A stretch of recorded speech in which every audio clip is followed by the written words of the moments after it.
Dr. Ravitch, we're thrilled that you were able to join us today and kick off our fall conference. Great, thank you. Your words are so inspiring and really have caused us to rethink what we do on a daily basis. And, thank you. We look forward to developing a study group around your new book, Reign of Error.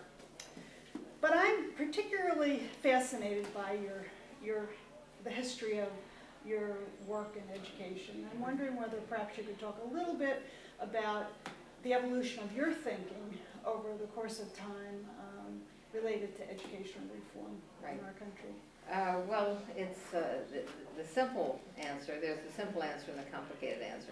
The simple answer is that whereas I had been very much on the right, I worked in the first administration of the first Bush, George H.W.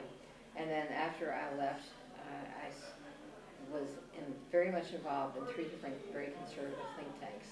The Manhattan Institute in New York, the Thomas B. Fordham Institute in Washington, D.C., and the elite of all conservative think tanks, which is the Correct Task Force at the Hoover Institution. And that's 10 or 11 people who are really the creme de la creme of the conservative intelligentsia. And as I described in my last book, I was very happy, certainly, with No Child Left Behind. I endorsed it. Of course, so did the overwhelming majority of Democrats. It had a very strong bipartisan support. But I began to be skeptical as I was hearing more and more stories of all the testing that was going on, because the thing that I never changed was that I wanted all children to have a really good education. That was a constant for me. And I believe that more testing, more accountability, more choice might in fact produce what I wanted, which was to see children have the kind of strong and balanced and rich curriculum that I thought was so important. And I saw more and more narrowing of the curriculum, but I didn't really know how to put my finger on what was wrong until one day at the end of 2006 when I was at a conference, and it was at a conservative think tank in D.C., and I was one of 2 or 3 people asked to summarize today's proceedings. And there were 12 scholars who had gone around the country looking at No Child Left Behind or in their own region and asking the question, well, we're 5 years into No Child Left Behind, is it working? They had something like, is the toolkit working?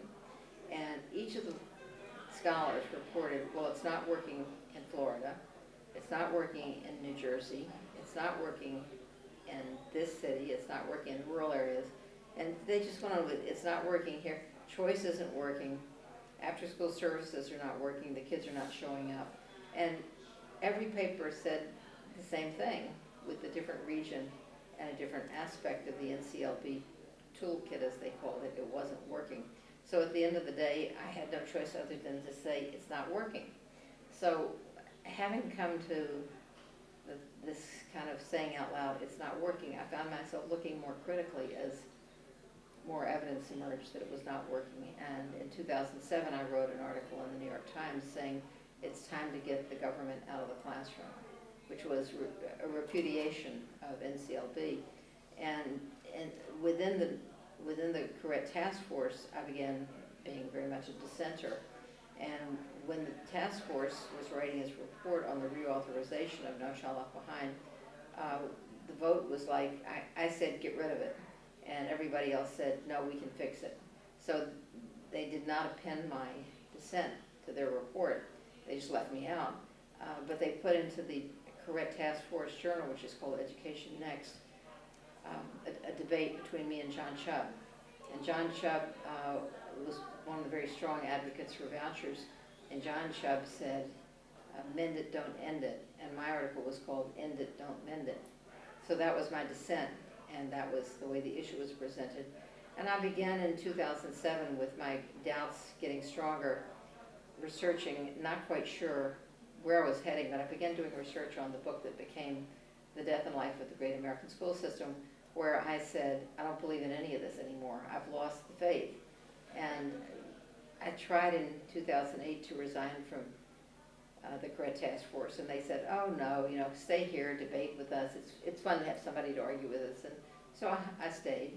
Same thing at the Fordham Foundation. I tried to resign. They said, no, stay. You're a founding member. In 2009, I resigned from them both, and in 2010, the book came out, and it was very clear that the break was complete. So there were other things. I can remember meetings. I was on the Hunt Institute in North Carolina, and I remember a particular meeting where it consisted of CEOs and governors, and people were complaining about how highly paid teachers were, and I looked around the table and I thought, I bet there's nobody here that's making less than $500,000, and I don't know any teachers making $500,000. That sort of fed into it, and I remember, I could just put all these pieces together. I remember one of the correct discussions where one of the members said, the ultimate goal is to just get rid of the unions and privatize public education. It's not working. And I thought, I'm a graduate of the use of public schools, K through 12. I don't want to get rid of public schools. And so all these different pieces kind of came together in my last book, which was very personal. This book takes it up to the next level of saying that the testing movement and the privatization movement are not separate, they're the same. That the testing movement is being used as a way of creating failure. And that by creating failure, it sets schools up to be privatized, and that's happening more and more. Well, we're very happy that you are rethinking your view of those of us who are in the profession and helping the children that we serve.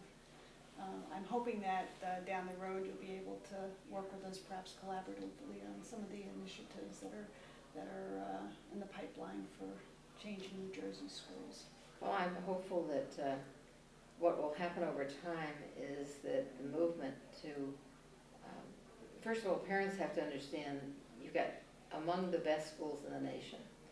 And when they've heard Governor Christie run down the schools so often and run down teachers so often that they may have come to believe that, except their own school. They know that their own school is good. So I think it becomes important for you as professionals to get the word out that, in fact, we do have what is one of the 2 best school systems in America. And if we could ever solve the problem intelligently of the kids in the Abbott districts, bringing them more social services, more of what the best districts have, if we could just ease up on the testing, which is causing kids to hate school, we might be able to make some progress in those districts. And you might see a point where New Jersey actually surpasses Massachusetts on the no-stakes federal test. And the reason that I keep citing the federal test is because there are no stakes attached to them. We're not using them to fire teachers and close schools.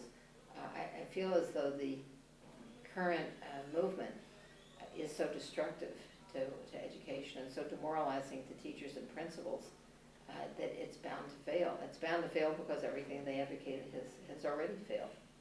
So I think it becomes incumbent on people in your organization to inform the communities about the success of New Jersey schools and to let them know that that success is very much in peril by the present course of action.